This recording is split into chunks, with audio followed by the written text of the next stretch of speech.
So we have a group energy, and as you can think, it's if you produce energy, it's hard to do it with low tech. So you need some technology and some systems to get the energy, to harvest it, and to use it.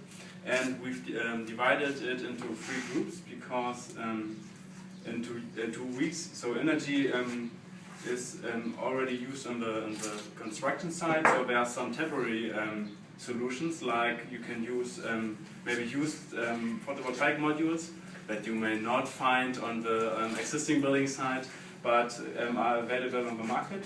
And for example, also use some simple solar thermic pipe system, just some black pipes you put on the roof, and to harvest the solar energy and temporary. So because you are building for a long time and you have to deconstruct the roof again, so it doesn't make sense to have a finished system already on it, because then you have to deconstruct it, and it's a huge amount of time and money.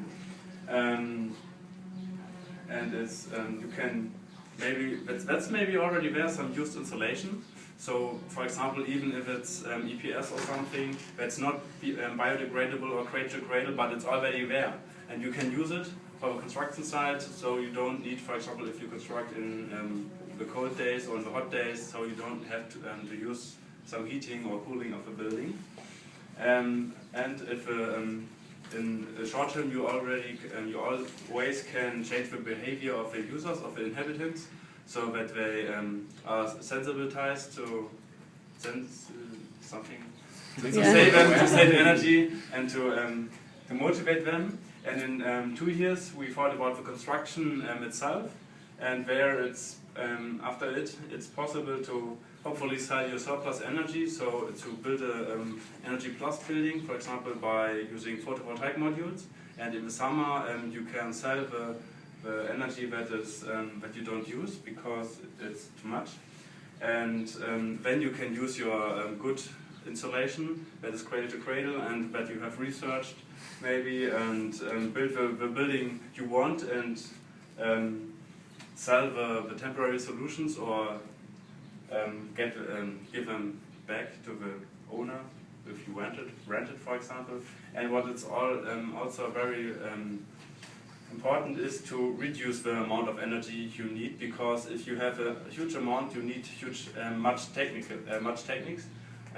technology.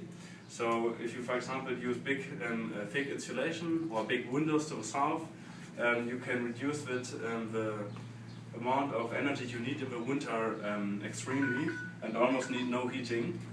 And in 20 years, it may be possible to, when other buildings in your neighborhood are being constructed, to say, hey, let's connect our heat and our energy system. So if you need energy, I have energy, we can sell it and exchange it, because it often makes sense. And then you can get off grid, because when you're off grid, you can save a large amount of money, because the it's off grid. It's much more cheaper.